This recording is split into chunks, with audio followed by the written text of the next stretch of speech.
전주 한옥마을에 가면 그 초입이나 또 중간 부분 군데군데 점집들이 자리하고 있습니다. 재물운, 연애운, 또 관계운, 또 결혼운 등 각종 미래를 알고자 그 점집에 찾아가서 점을 보는 사람들이 다양합니다.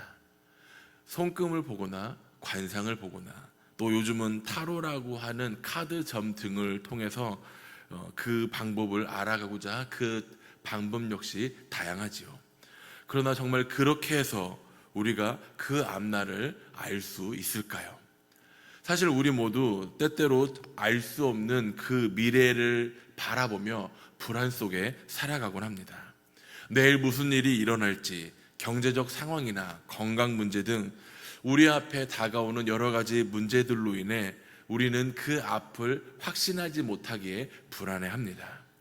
그래서 많은 이들이 앞서 말씀드린 점집 같은 곳에 가서 점을 보거나 예언 또는 전문가의 분석을 의지하는 경향들이 있습니다. 그러나 아무리 지혜롭고 학문적으로 뛰어나다 할지라도 미래를 정확히 알 수 있는 이는 아무도 없습니다. 오늘 본문 속에 나오는 애구방 역시 마찬가지였습니다. 애구방에게 두 가지 꿈을 꾸게 하는 장면이 오늘 등장합니다.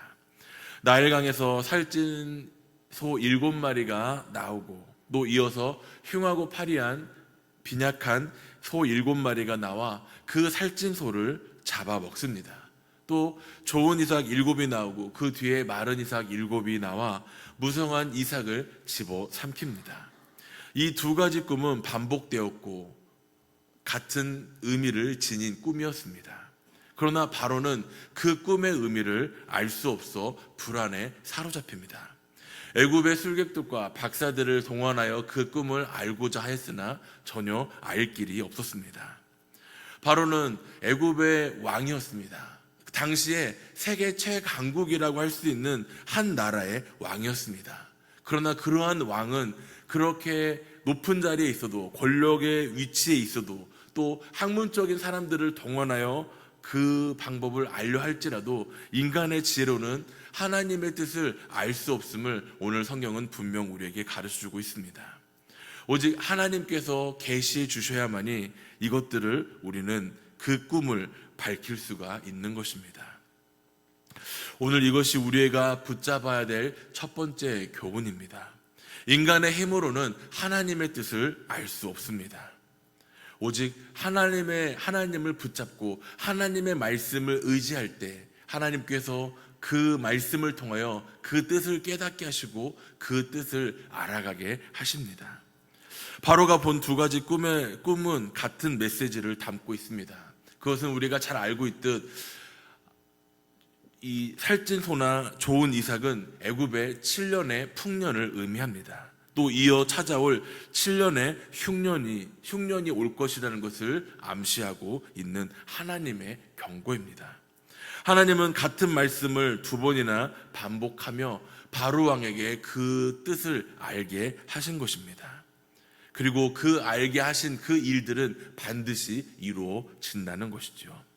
성경은 반복해서 우리에게 그 말씀들을 통해 경고해 주는 부분들이 있음을 우리는 기억해야 합니다. 하나님께서 그 부분들이 중요하기에 우리에게 계속 그 말씀을 통해 가르쳐 주시고 우리는 그것을 깨닫기를 원하는 하나님의 뜻을 분별해야 합니다. 특별히 성경에서 우리에게 가르쳐 주시는 말씀들이 우리가 정말 곱씹어보고 자세히 본다면 우리에게 향하신 말씀임을 돌아볼 수 있습니다. 과거에 기록된 예언서가 아니라 우리가 깨닫고 알아가며 나아가야 될 지침서와 같은 말씀이 바로 성경 말씀이라는 것입니다. 바로가 서 있었던 나일강은 애굽 사람들이 신격화했던 장소였습니다. 나일강의 생명의 근원이라 믿고 있었던 것이죠. 그러나 하나님은 바로의 꿈을 통해서 분명 보여주십니다. 풍년과 흉년은 강물이 아닌 하나님의 손에 달려있다는 사실을 말하고 있는 것입니다. 생명과 죽음, 풍요와 기근, 이 모든 것들이 하나님 주권 안에 일하시는 부분이라는 것이죠.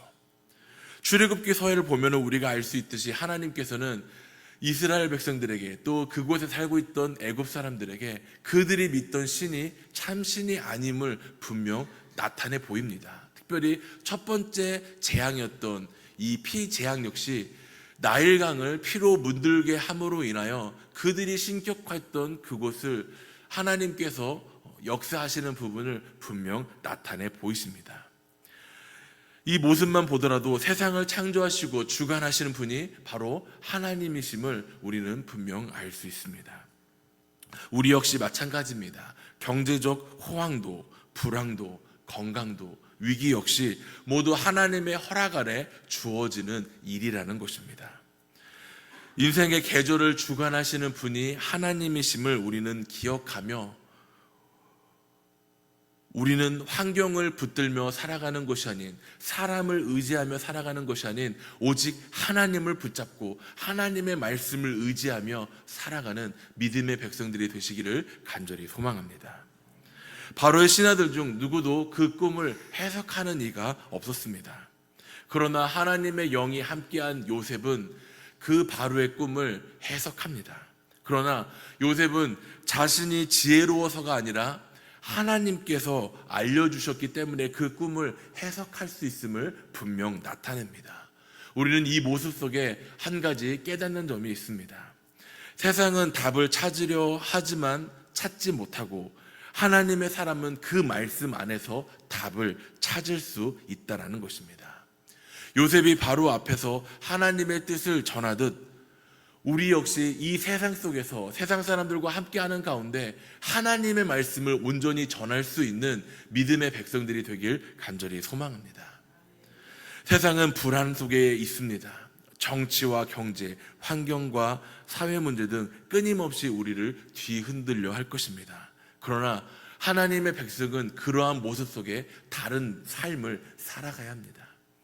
온전한 믿음을 가지고 그 온전한 믿음을 나타낼 수 있는 믿음의 도구가 되어야 할 것입니다. 오늘 주일학교 아이들이 이제 이 앞절 말씀들을 가지고 이야기할 때 저는 오늘 말씀 속에서 오늘 부분을 좀 드러내려고 하는데, 우리가 하나님의 영광을 나타내는 믿음의 도구가 되어야 한다는 것입니다.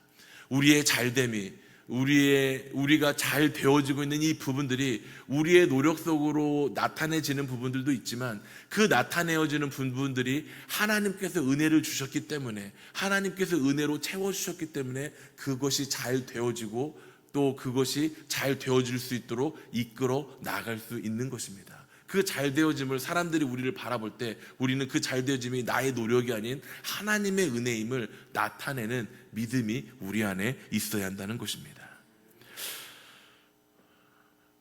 바로의 꿈은 장차 일어날 역사의 일들이었습니다. 말씀은 반드시 이루어진다는 것을 앞서 말씀드렸습니다. 성경을 보면 하나님께서는 이방 왕들을 통하여 하나님의 뜻을 알게끔 전하여 주시기도 합니다. 오늘 바로 왕이 그랬고, 다니엘서에 보면은 느부갓네살 왕 역시 하나님의 그 꿈을 통해서 그 미래를 하나님께서 알게 하셨던 부분들을 우리는 생각해 볼 수 있습니다. 그렇게 우리는 말씀을 대충 듣는 것이 아니라 가볍게 흘려버리는 것이 아니라 그 말씀이 나에게 주어지는 은혜의 말씀들임을 우리는 돌아보아야 합니다.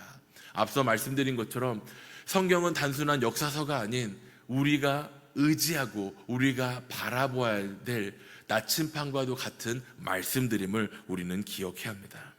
주일마다 또 이렇게 새벽마다 하나님의 말씀을 우리가 들었다면 그 말씀을 듣고 흘려버리는 것이 아니라 그 말씀을 실천할 수 있는 믿음의 삶으로 하나님께 영광을 나타내며 믿지 않는 이들에게 본이 되어야 할 것입니다. 그러나 말씀을 의지하고 말씀대로 살아간다는 것이 결코 쉽지 않습니다. 그러기 위해서는 우리는 어떠한 노력이 필요할까요? 바로 오늘 이 시간 이 자리에 앉아 하나님께 기도하는 기도의 훈련이 우리 안에 있어야 할 것입니다. 우리로만 끝나는 것이 아니라 우리 주변에 내가 사랑하는 이들에게도 함께 기도할 수 있도록 그 기도의 자리를 권면하며 그 기도의 자리에 함께 설 수 있도록 이끌어가는 믿음의 백성들이 되시길 간절히 소망합니다. 하나님은 흉년을 말씀하시기 전에 먼저 풍년을 허락하셨습니다. 풍년은 그저 즐기라고 주어지는 시간이 아닌 준비하라고 주어지는 시간입니다. 우리 인생에도 풍년의 시기가 분명 있습니다. 건강할 때, 젊을 때, 직장이 안정되고 재정적인 여유가 있을 때, 그때가 바로 흉년을 준비할 풍년의 때임을 우리는 기억해야 합니다.